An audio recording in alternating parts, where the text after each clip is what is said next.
or the weather and so forth. When you're surrounded this in your house, on your phone, under 5G conditions, it's basically micro escalation to prepare you for 6G.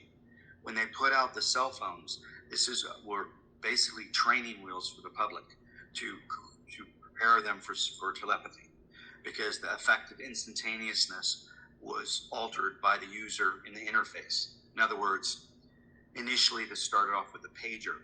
You may remember a long time ago when people had pagers, and they'd always be looking in an anticipatory state, waiting for their pager to go off. And they'd always have it in their hand. And then after that came the mobile phone.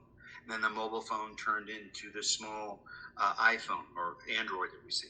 And then the effect and the alteration of our central nervous system is related to that technology, because it sped it all up and created the effect of instantaneousness.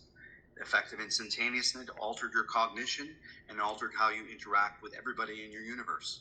So they made stepping stones to get us to this part where we're at now, where the fusion of the brain, computer, AI, and quantum will be put into one. Now, that's why Okay, good people. Hopefully I'm explaining to you what he was talking about. What he's talking about is behavioral modification. Didn't happen overnight. Yeah, I'm getting my walk on. You're gonna hear a lot of cars coming. This might be a long video. I'm about to do a walk. But anyway, that's called behavioral modification. I'm just starting over. And if you heard what he was saying, when I was in sociology, we kind of saw the patterns or saw things coming in the future. I was in sociology in the 1990s. And what I'm really saying is the way we are today, it didn't happen overnight. He just started with the pager. But if you notice, the world has not changed. We have. The people have changed. When I was growing up, we talked. It might have been a month ago, I was at this place, and there was like 12 nurses, and they were all standing around each other, but every last one of them had their heads down in the cell phone. And believe it or not, some of them were actually communicating with each other on the cell phones, standing right next to each other. So our behaviors have been modified. And that's why I was saying a lot of us are going to run to the new technology because we've been numbed to it. Let me give you another example. When I was growing up, I was raised by my grandparents the first few years. And I hope you can stick around for what I'm about to tell you. When I would watch TV, and used to watch American movie classics, when they would kiss, it would fade to a commercial. Or it would just fade into the next scene. Listen to where I'm going. If they went into the bedroom, the door would shut and it would fade into a commercial or go to the next scene. Listen to what I'm going. I was not traumatized by what I see youth are watching on TV today. The movies were a lot more innocent. So I grew up a lot more innocent. When I moved to the city, started staying with my parents, and went to school, kids were a lot more innocent, but they were exposed to a lot of things that I wasn't exposed to. Now, even the music we listened to in the 70s and all that good stuff, if they were talking about sex or something, they weren't clear. Hardly any cussing or cursing. A lot of love. I'll just use that word. A lot of love. A lot of unity. Can we work together? Today, you look at the movies, I kind of mentioned it in my last video, a lot of just crazy sex. If they kiss, they kissing hardcore. You even see sex now, just all over the TV. And those children growing up, it's numbing them to where they think it's the norm. In other words, it's behavior change, changing your perception about what's good and what's or bad. I've read it before. It says towards the end times, what is good will be bad, and what is bad will be considered good. So it's not that the world's changed. our behavior as a society has changed. We've adapted to taking on things that's not necessarily normal. I was mentioning in that last video, we are headed to some stuff. I'm not saying it's not inevitable, but that's the big push to change it. So my thing is back to what I've always originally said. How are you preparing yourself for what's coming? Are you making it worse for yourself by the way that you think? And that's another thing I'm gonna ask you. How much of your thoughts are actually your thoughts? If you're spending a lot of time watching movies and listening to music, don't think that stuff's not influencing you, especially the young people. You know, they're gonna look at those things as the norm. And really, so once again, how much of your thoughts are actually your thoughts? Are you repeating or regurgitating stuff that you've heard, something that you've seen? I noticed when I was going to the schools to teach, not teach, but provide these trainings to the youth, a lot of these children don't have their own, well, I'm gonna say they don't have critical thinking skills. They can't think for themselves. They'll look at what someone else has to say, or they want to, you know, be with the group. So we are headed for something, and just get ready, people. But I'm gonna go back to what I was saying originally. What are you doing to prepare yourself for these behavioral modifications that's been placed upon us? How are you able to manage your emotions? Because how you deal with it or how you respond to it is going to determine how well you get through it. Does that make sense? In other words, some things are the obvious. So when you get up in the morning, are you thinking of the obvious, or are you talking about the unseen? And what I mean by that is, what are you saying to yourself every morning? Are you waking up in gloom?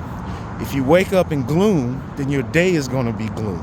But if you wake up positive, saying certain things like, today will be great, I will be successful, my relationships will be better, instead of looking at the obvious. A lot of people just want to talk about what they see, but your mind, your subconscious, you have to talk about the unseen, and you have to make your subconscious believe it. And the only way your subconscious will believe the unseen is if your conscious, if you think of it and say it aloud, even write it down. Those are some things to help you cognitive reconstruct your mind.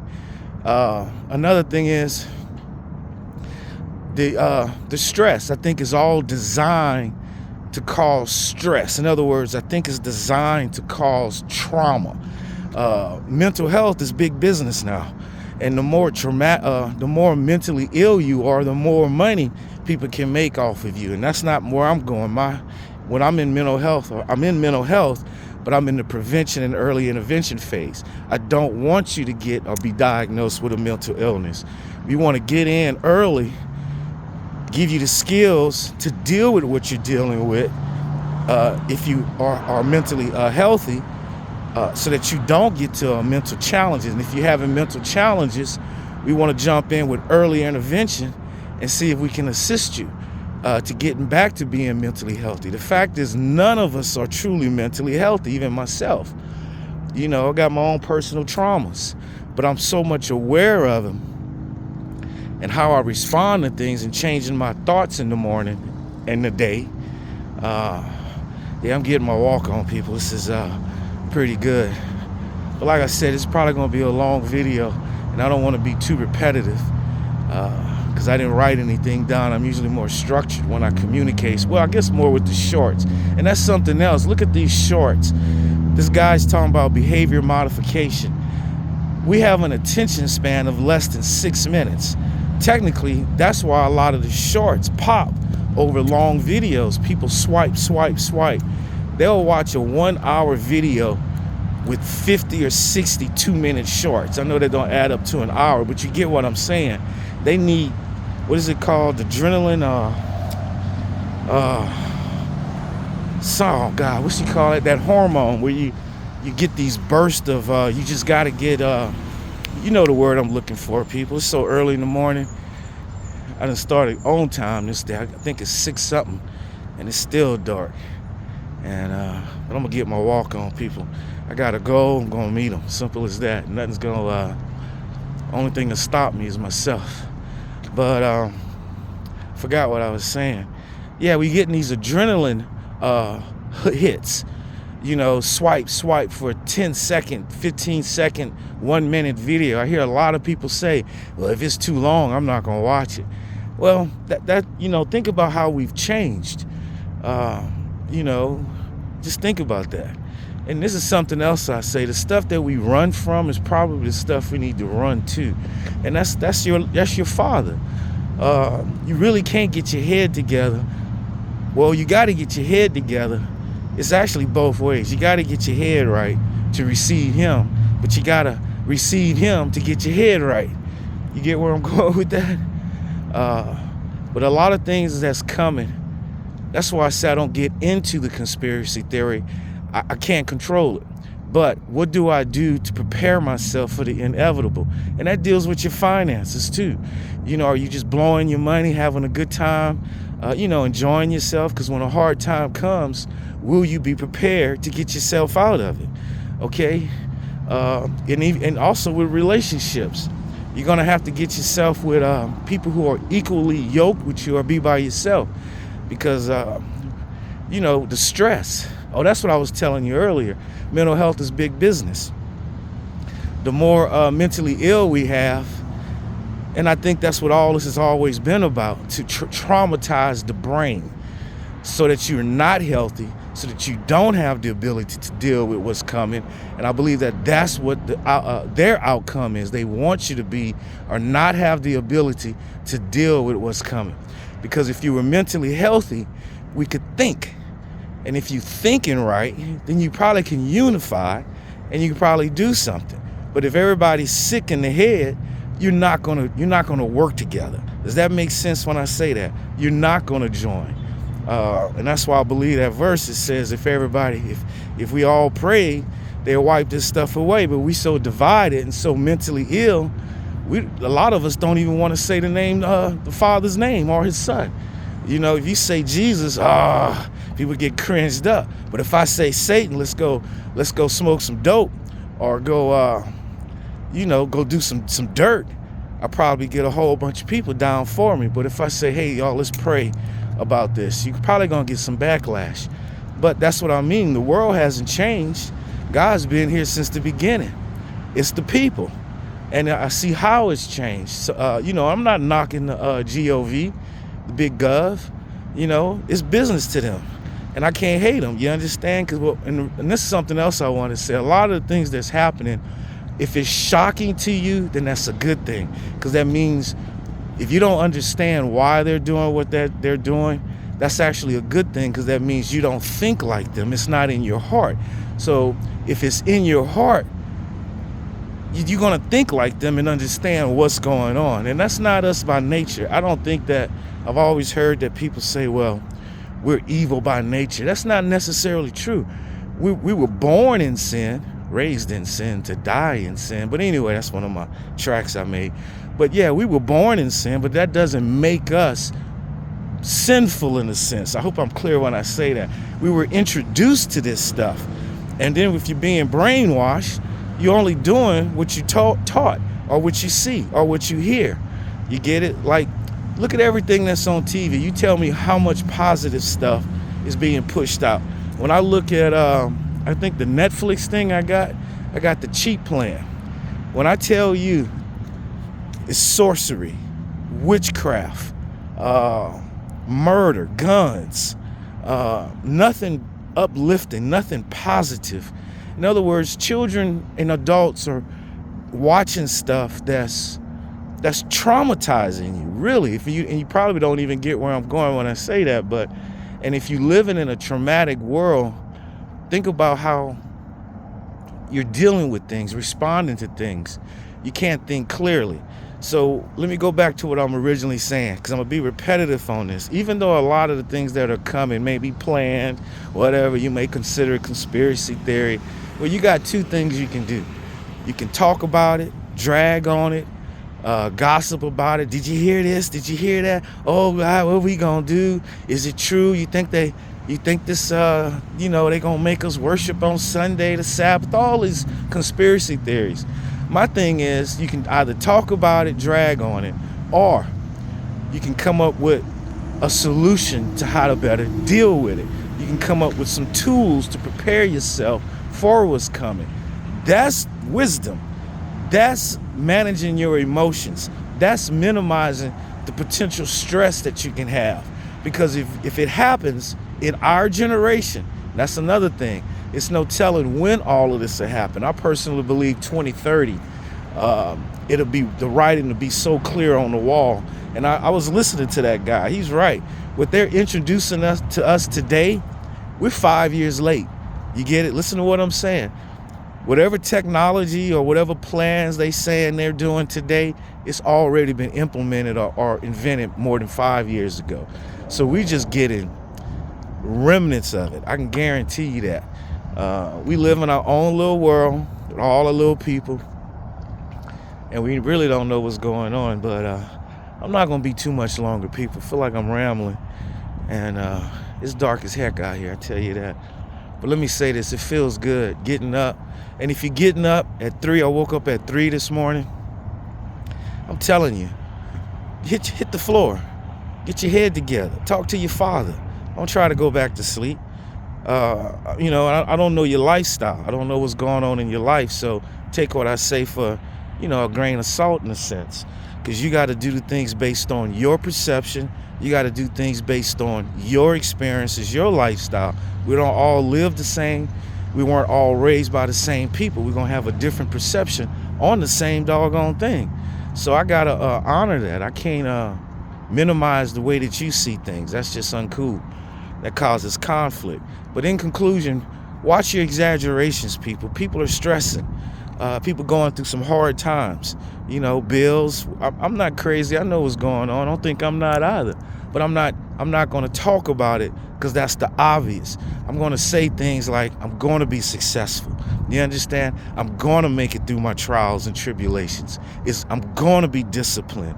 I'm thankful for this day. Some people wake up, don't even want to be alive. Did you hear what I said? This is a fact. In my field, I communicate with people like that constantly.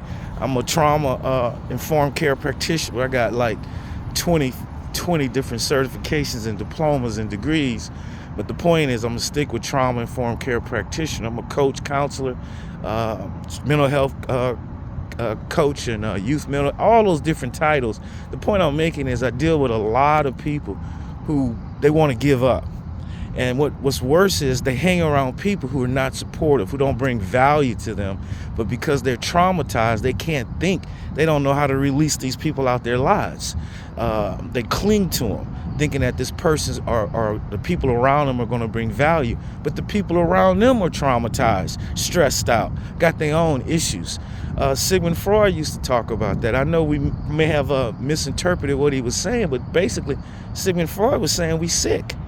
We walk around here with sick minds and think it's the norm, think it's okay, but it's not. We're not walking around here healthy. And it comes out in how we communicate with other people in our relationships. When you go to work, your personal relationships, So let me get back to what I was saying. I'm going to go with the exaggerations. People are not doing well. Watch what you say. Be thoughtful. If you got to say something mean, shut up. Be kind in your words, because you would want that. I don't want to always hear negative stuff when I'm going through things. Okay? Then you have to be cautious too. Now, some of these things you probably created. You have to be accountable for that. Don't sit here and think that, that you didn't have a dip into what's going on. If you're struggling with your bills, then what are you spending your money on? You got to be real about this stuff. If you know you live in check to check, why are you partying? Ask yourself, what's the root cause to why your behavior is the way it is? And that's going to require some soul searching. I talked about that in one of my other videos. We always want to go straight to the solution because that's the way I hear, I'm solution based. Well, I'm root cause based. I want to know the root cause to why the behavior is the way it is. Then we can probably implement a different solution to stop the behavior. Sometimes we just do a solution, but we resort back to the same behavior. Okay, I hope I'm clear when I say all this stuff. But anyway, I'm gonna leave y'all alone. Y'all probably don't want to hear this. I know you probably want to go eat some pancakes and some bacon and have some artificial orange juice early in the morning. That's what you like. Go ahead and do it. But I'm gonna tell you this: don't complain. Be accountable for the things that's coming. If if you're having health issues, look at the root cause to why you're having health issues. You know this food is jacked up. If you're eating fast food, you know that food ain't real. Think about it. What you're putting in you is fueling you, and if it's not healthy, then you're fueling yourself. It's like putting bad gas in your car. Think about it. If you're putting bad gas in your car, what do you think's going to happen? It's going to be sluggish. It's going to not perform. You get it? I've eaten bad things and just felt sluggish all day. Weird. When I do my intermittent fasting or fast, I'm on my second day of fasting right now, and I couldn't even tell you, people. Woo! Look, it's clear-headed. Do you understand? Dropping some pounds too, but you got to practice that kind of stuff. I wouldn't just say go bust you a 3-day fast. Try some intermittent fasting. Give your body some time to flush out the food you keep stacking on top of each other in your gut. Your gut ain't had time to flush out the breakfast, and then you're putting lunch on it. Then you're eating snacks between the day. You keep compounding stuff, and it's not like somebody gave me a good example with a refrigerator. Say you put some spoiled food, because the food in your stomach is spoiled, and say you put some spoiled food in the refrigerator. Then you go and put some fresh food next to it. What do you think's gonna happen to that fresh food? You gotta clear out that old food so that it don't spoil the new food. And I think that's what we're doing to our bodies, but it's not necessarily by fault. A system's been set up to, I know I'm being repetitive, but a system's been set up to purposely traumatize us, to keep us having in other words, it doesn't want us to be mentally healthy, because there's a benefit if we're mentally healthy. Now, the system wants us to be or have mental challenges and or mostly be diagnosed or have mental illnesses. There's a benefit for that. It's called money. And also it keeps you dumbed down and dependent on the pharmaceutical stuff. But because that was the hardest thing that my field had to fight against. Because we don't look at prescribing when we do the root cause. When I do a root cause analysis on a person who's having some mental challenges, we don't prescribe medicine. First, we want to understand why are you having these issues. We're going to get to the root cause of the problem, and then what we prescribe is 6 steps plus another 6, but they don't have anything to do with medicine. It's really bonding.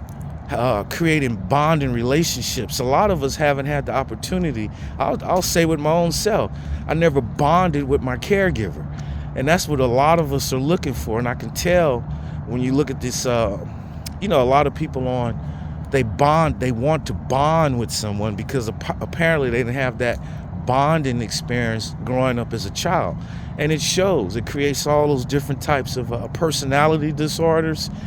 In other words, when you're mentally not well, that's where you get your personality disorders. Okay. Now, I'm not a psychiatrist, but I studied a lot of that stuff because in mental health, I tamper with it. I don't want to be the PhD psychiatrist, so I stopped right before all that crap because I know to deal with that. I'm not trying to prescribe drugs and stuff. But anyway, people, I'm gonna let y'all go. I know I keep saying that. I hope you like this little intro from the guy. I hope you really was getting what he was saying. And I'm going to be repetitive. The what we got today did not happen overnight. Simple as that. It might have taken 100 years to get us mentally ill. Like that movie, Idiocracy. That is a really good movie. And I honestly believe, I actually did a video on that on my other channel that I don't even use. But I believe that this is what we are today, Idiocracy. I think the #1 TV show in that movie was a person showing his butt cheeks. That was the #1 TV show. Did you hear what I said? And don't think we're probably not headed there. Just foolishness. We've been dumbed down. We're not critical thinkers. We walk in fear. And then we talk crazy to each other. for no apparent reason. And the people who talk crazy to you, trust me, don't be upset with them. Don't hate, because they got their own issues they're dealing with. They just don't know how to communicate or express whatever emotions they're feeling. So don't you get caught up into that. Sometimes silence is the best thing. Just watch. And I did a video on that, on trigger statements, exaggerations, personality attacks, blame, but never pointing or talking about themselves. Well, don't hate. Don't be upset with that person. You got to understand, if you take my trauma class, you'll see, well, it's not something's wrong with that person. Something happened to them to where they have the inability to express or communicate their thoughts and feelings. So be thoughtful about that. Don't take everything so personal when you are not the cause to why they're doing what they're doing. Trust me, you might be somebody they might be trying to vent on because you're available at the time, but don't take it personal as though they woke up looking to just attack you. You don't know if they got into a fight with their mom or their husband, or they got bills, they got an eviction notice. When I talk to these people that I coach and train, you got to understand. Let me just say this. You think your situation bad? That's why I've changed. I'm like, I got things going on, but when I talk to these people, I'm like, good Lord, don't think that your situation is bad. I'm being real with you, and I don't know your situation because I could pull up some things and let you know. They got people, evicted in one day, no place to go. All the furniture is on the street, and people taking their furniture. That's just one example. If you got a roof over your head, be thankful for that. You understand? At least be thankful for that. I'm knowing and seeing and witnessing some stuff. And yeah, I have to deal with all that. I try not to absorb it, so I have to, get my head together, because it'll take you down with everything that I go or witness, especially at this foundation when I go over there. These people are in need, and but when I train them, it does help because they understand. Oh my goodness, okay, what I'm going through is inevitable, or I may have created it. But now that I understand some steps, some processes to take with my head, now I can think clearly and get myself out of the situation. That's what I'm really trying to say. A lot of the stuff you got to get training. Because if you don't know, then your responses or behavior are going to be based on lack of knowledge. So, but anyway, I done said this like 5 times. I done took I usually take a 15-minute walk. I think I done bust 25, which is good. I walked across by the Dell facility. They got a big old parking lot, and pretty huge. Let me let y'all see. Well, y'all can see how dark it is. But anyway, let me let y'all get out of here. Look, everybody, this is Twarsky. Have a great day. Keep smiling. Be kind to people. Let me be clear when I say that. Be kind. Don't be hateful. Watch the words that come out your mouth. That's very, very important. It reveals a lot about you. Just be kind. Pray a lot. Come up with strategies. Listen. You don't have to just listen to what I'm doing. I'm just giving you shorts of things that I'm learning. So be kind. Just be kind. This is Twarsky. Peeping Game. Hit them like and subscribe buttons. Peace out.